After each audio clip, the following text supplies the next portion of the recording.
నమస్కారం గురుగారు. శుభాశీస్సులండి. గురువుగారు, మనకి ఉగాది అనగానే అందరికి పంచాంగమే గదా! తెలుసుకోవాలని చాలా ఉంటుంది. అవును. మరి శ్రీ పరాభావ నామ సంవత్సరంలో తులా రాశి వారికి ఏ విధంగా ఉండబోతుందో ఉగాది పంచాంగం ప్రకారం? చాలా మంచి విషయమే అడిగారు. మనకు 12 రాసులు గాను ఏ రాశి వాళ్ళు ఎలా ఉండబోతుందనేది మనం తెలుసుకుంటున్నాం. ప్రతి రాశి గురించి గూడా. అట్లాగే ఈ యొక్క శ్రీ శాలివాహన శకం, శ్రీ పరాభవనామ సంవత్సరం, చైత్ర శుద్ధ పాడ్యమి అంటే ఉగాది రోజు నుంచి ఈ సంవత్సరమంతా గూడా 2026 మొత్తం మీద కూడా తులా రాశి వారికి ఆదాయ వ్యయాలు చూసుకున్నట్టయితే, ఆదాయమేమో రూ. 5, హ్మ్. ఖర్చేమో రూ. 14. అమ్మా! అయితే అధికమైనటువంటి వ్యయముందన్నమాట. అధికమైన వ్యయం. వ్యయం. 5లో 14 తీసేస్తే 9 దాకా. నష్టం హ్మ్. రూ. 9. హ్మ్. 9 నష్టమనేది కలిగే అవకాశం ఉంది. అయితే గ్రహస్థానాల యొక్క ప్రభావం వల్ల అధికమైనటువంటి నష్టాలు ఉన్నా, ఈ నష్టాలు ఏమిటి అంటే ఎక్కువగా వీళ్ళు కూడా తులారాశి వాళ్ళు కూడా ఈ పరాభవనామ సంవత్సరంలో ఎక్కువగా శుభకార్యాలకు సంబంధించి, హ్మ్. వాళ్ళ వ్యాపారాలకు సంబంధించి అధికంగా ధనాన్ని ఖర్చు చేస్తారు. ఓకే. హ్మ్. అంటే మంచినీళ్ళలాగా ఖర్చు చేసేస్తారు. అందువల్ల అధికంగా ఖర్చయిపోతుంది. ఆ విషయం మళ్ళీ ఇంగ కూడా తెలుసుకుందాం పూర్తిగా. అలాగే గౌరవార్థం రాజ్యభోజ్యం వచ్చేటప్పటికి 6, హ్మ్. అవమానం వచ్చేటప్పటికి 3. ఓకే. ఇక్కడ అధికంగా గౌరవం ఉంది. హ్మ్. అధికంగా గౌరవం ఉంది. ఇదొకటి చాలు మనకు అభివృద్ధి చెందడానికి. హ్మ్. ఎందుకంటే ప్రజలలో మంచి పలుకుబడి, పేరు ప్రఖ్యాతలు, ప్రతిష్టలు, గౌరవాలు, సన్మానాలు, సత్కారాలు ఎక్కడ పోయినా కూడా అందరూ మనవల్ని అభిమానించే వాళ్ళే కనపడతారు. హ్మ్. అంటే ఒక మాటలో చెప్పాలంటే శత్రువులు కూడా గతంలో వీళ్ళు మనకు శత్రువులే అనుకున్న వాళ్ళు కూడా మిత్రులవుతారు. ఇది గదా! అవును. అసలైనటువంటి మిరాకిల్ అంటే. అవును గురుగారు. ఎందుకంటే శత్రువు అనే వాళ్ళని చూసి మనం బాధపడుతూ ఉంటాం. మనం హ్మ్. ఎంత చేసినా వీళ్ళు శత్రువులు ఎక్కువైపోతున్నారే. మనకు అన్ని విధాలా కూడా వీళ్ళు హాని కలగచేస్తున్నారు. ఆటంకాలు కలగజేస్తున్నారు. ఎక్కడ పోయినా అవమానిస్తున్నారు అని ఎక్కువ శాతం బాధపడుతుంటారు కదా! హ్మ్. అటువంటి వాళ్ళే మనకు అండగా నిలబడి, అండదండగా నిలబడి మనకు సహాయం చేస్తే ఎలా ఉంటుందో అవును. అదే అదృష్టం అంటే. ఏమండి? అదృష్టం. దాన్నే అదృష్టం. దాన్నే రాజ్యపూజ్యము అంటారు. ఏమంటారు? రాజపూజ్యం. హుహు. హ్మ్. ఎక్కడ పోయినా గూడా మనకు మంచి పేరు. ఇదే మన ఆస్తి. ఏమిటి? ఇదే ఆస్తి. ఆ! హ్మ్. స్థిరమైన ఆస్తి ఏదైనా ఉంది అంటే, హ్మ్. అది 10 మంది మనమల్ని ఎప్పుడైతే మంచి వాళ్ళంటారో, అది అనంతమైన ఆస్తి అని అర్థం. ఇంకా ఆహ్, ఆదాయ వ్యయాలంటావా? గ్రహస్థితిలోనే బట్టి వాళ్ళ సంచార ప్రభావం, వాళ్ళున్న స్థానాలను బట్టి, వాళ్ళు ఏ ఏ స్థానాల్లో ఎప్పుడు మారుతున్నారో, వాళ్ళు ఏ ఏ స్థానాల్లో ఉన్నారో, దాన్ని బట్టి ఆదాయ వ్యయాలు జరుగుతూ ఉంటాయి. హ్మ్. కాపోతే ఇవి ప్రపంచంలో ప్రతి ఒక్కరికి ఒడుదుడుకులు ఉండనే ఉంటాయి. హ్మ్. 12 రాసుల వారికి కూడా అవును. ఒడిదుడుకులు చిన్న ఉండనే చిన్న ఉంటాయి. ఇబ్బందులైతే ఆ! ఉంటాయి. హ్మ్. కొద్ది రోజులు బాగుంటుంది. మళ్ళీ కొద్ది రోజులు బాగుండకపోవడము ఇవన్నీ కామనే. హ్మ్.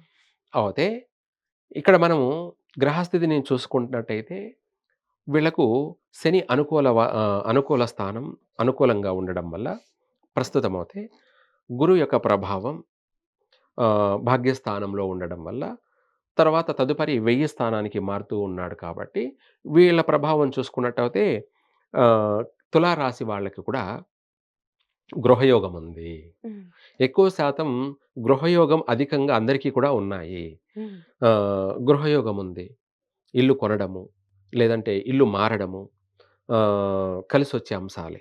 హ్మ్. సొంత ఇంటి కల నెరవేరడము, ఇది కూడా కలిసొస్తుంది. అవుతుంది కూడా. హుహు.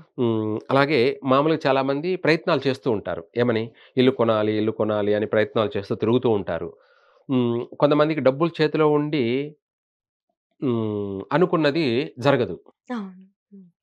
ఇల్లు ప్రయత్నాలు చేస్తూ తిరుగుతూనే ఉంటారు. కానీ కుదరవు.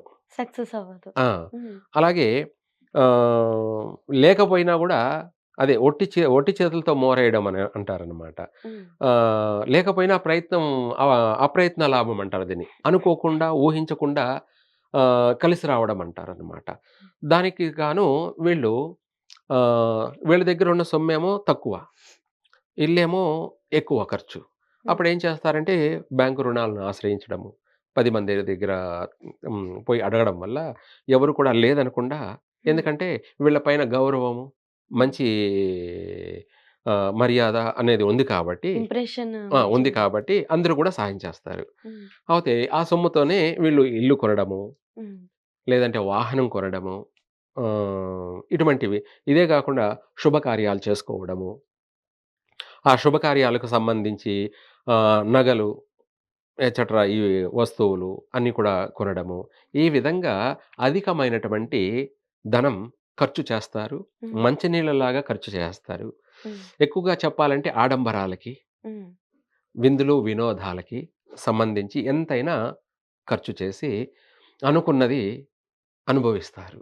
హ్మ్. అలా అది కూడా ఆనందమైన జీవితం అని కూడా చెప్పొచ్చు. ఆనందమయమైన జీవితం. జీవితము. చెప్తూ ఉంటారు కదా! పోయిన సంవత్సరం నాకు బాగా జరిగింది. హ్మ్. మంచిగా ఏదనుకుంటే అది జరిగింది హ్మ్. అని అంటూ ఉంటారనమాట. అలా రేపు ఫ్యూచర్‌లో చెప్పుకోవడానికి ఇదొక అనుకూలమే. హ్మ్. ఆ విధంగా వీళ్ళ ప్రయత్నాలన్నీ కూడా కలిసి వస్తాయి. హ్మ్. అనుకున్న వెంటనే తడవుగా ఆలస్యం లేకుండా వెంటనే చకచక జరిగిపోయే అంశాలే అధికంగా ఉన్నాయి. హ్మ్. వీళ్ళు గూడా తెలివిగా బాగా వ్యవహరిస్తారు. హ్మ్. ఎవరితో ఏం మాట్లాడాలి? హ్మ్. పెద్ద, చిన్న చిన్నవాళ్ళను గౌరవించడము, పెద్దవాళ్ళను గౌరవించడము, అందరి చేత పనులు చేయించుకోవడము, కార్యసాధకుడంటారు. హ్మ్. ఏమిటి? కార్య ఆ! సాధకుడు. ఎటువంటి వాళ్ళ చేతైనా సరే ఆ పనిని పూర్తి చేయించుకుంటారు. సక్సెస్ అవుతూ ఉంటారు. హ్మ్. ఇలాంటి అనుకూలతలన్నీ కూడా బాగున్నాయి. హుహు. తర్వాత విద్యార్థులకు కూడా చక్కగా పాసయ్యే అవకాశం ఉంది. హ్మ్. మంచి ఉన్నత చదువులకి వెళ్ళే అవకాశము ఉంది. హ్మ్. వీళ్ళకి కూడా విదేశీయాన యోగం తప్పకుండా నెరవేరుతుంది. ఈజాలు పుట్టడం కానీ, అలాగే జాబులు రావడం కానీ, వీళ్ళు ప్రయత్నం చేసిన ప్రయత్నాలు ఫలించడం కానీ, అన్నీ కూడా చక్కగా కలిసి వస్తాయి. హ్మ్. కుటుంబ సభ్యులతో కూడా సఖ్యత, సౌఖ్యము, హ్మ్, భార్యాభర్తల మధ్య మంచి అవగాహన, తల్లిదండ్రులు వల్ల ఏదైనా సహాయ సహకారాలు, హ్మ్. అన్నదమ్ముల వల్ల కావచ్చు, అందరి వల్ల సహాయ సహకారాలు కూడా ఉన్నాయి. కుటుంబ సభ్యులు అండదండలనేది మెండుగా ఉన్నాయి. హ్మ్. బంధువులు కానీ, స్నేహితులు కానీ అందరి అనుగ్రహం అనేది అందరి మన్నన సంపాదించుకోవడం గూడా జరుగుతుంది తులారాశి వాళ్ళు. మంచి పేరు ప్రఖ్యాతులు కూడా సంపాదించుకొని సన్మానాలు, సత్కారాలు, అవార్డులు, రివార్డులన్నీ కూడా పొందుతారు. హుహు. ప్రశంసలు వెల్లువెత్తుతాయి. రాజకీయ నాయకులకైతే విశేషమైనటువంటి ప్రజాదరణ. హ్మ్. రాజకీయ నాయకులకైతే విశేషమైన ప్రజాదరణ. ప్రజాదరణ. కోర్టు వ్యవహార సమస్యలన్నీ కూడా వైదొలిగిపోతాయి. హ్మ్. లేదా వాటి నుంచి ఉపశమనం కలుగుతుంది. హ్మ్. భూ వివాద సమస్యలన్నీ గూడా సద్దుమణిగిపోతాయి. హ్మ్. వాటి నుంచి మంచి అనుకూలమైనటువంటి తీర్పులు వస్తాయి. హ్మ్. ఇలాంటివన్నీ కూడా అనుకూలంగానే ఉన్నాయి. హుహు. తర్వాత వాహన యొక్క అనుకూలత ఉంది. హ్మ్.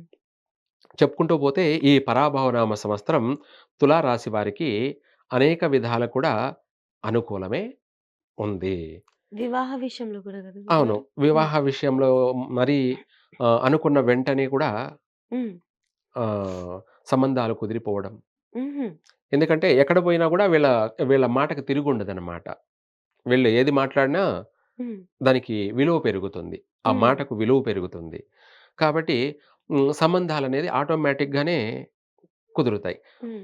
ఆహ్, ఆలస్యమయ్యినటువంటి వాళ్ళు కావచ్చు, ఆగి ఉన్నటువంటి వాళ్ళు కావచ్చు, ప్రయత్నాలు చేసి, హ్మ్. లేదా కొత్తగా ప్రారంభం చేసే వాళ్ళకి కావచ్చు, వీళ్ళందరికీ కూడా మంచి శుభవార్తలే.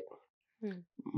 మనం సామెత చెప్పుకుంటూ ఉంటాం. పిలిచి పిల్లనివ్వడం అనేది అన్నట్టుగా గూడా హ్మ్. వీళ్ళు గతంలో చేసి నిలబడిపోయినాయి కూడా ఇప్పుడు మళ్ళీ ముందుకొస్తాయి. హ్మ్. వచ్చి వాళ్ళే సంబంధాలు వెతుక్కుంటా వచ్చి హ్మ్. చేసుకోవడం కానీ, ఇవ్వడం కానీ, ఇవన్నీ గూడా వెంటనే చకచకా జరిగిపోతాయి. హ్మ్. నెరవేరుతాయి కూడాను.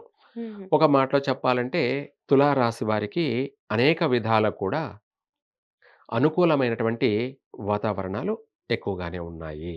ఓకే. కాపోతే దాంతో పాటు కూడా కుజుడు కలవడం వల్ల కొన్ని కొన్ని చికాకులు, హ్మ్. ఆర్థిక నష్టాలు అనేది ఎందుకంటే కుజుడు మారుతున్నాడు కాబట్టి. హ్మ్. హ్మ్. హ్మ్. శనితో కలిసి ఆరో ఇంట ఆహ్, ఆయనే కాకుండా కుజుడు, బుధుడు వీళ్ళందరూ కూడా కలిసి శనితో సంచారం చేస్తున్నారు కాబట్టి, దాని ప్రభావం వల్ల కొన్ని కొన్ని ఒడిదుడుకులున్నాయి. అవే ఆర్థిక హుహు. ఖర్చులెక్కువ. ఆర్ అంటే ఈ సంవత్సరం వాళ్ళు ఎక్కువ కుదిరినంత వరకు ఏమి ఇన్వెస్ట్‌మెంట్స్ చేయకుండా ఉంటే బెటర్ అంటారా ఏం గురుగారు? లేదు. ఆ! చేసుకోవచ్చు. వ్యాపారంలో ఆ! ఆ! ఇన్వెస్ట్‌మెంట్స్ చేయొచ్చు. చేసుకోవచ్చు. ఏమి భయపడాల్సిన అవసరం లేదు. ఓకే. కాకపోతే కుజుడి ప్రభావం వల్ల కూడా ఆరోగ్య సమస్యలు, హ్మ్.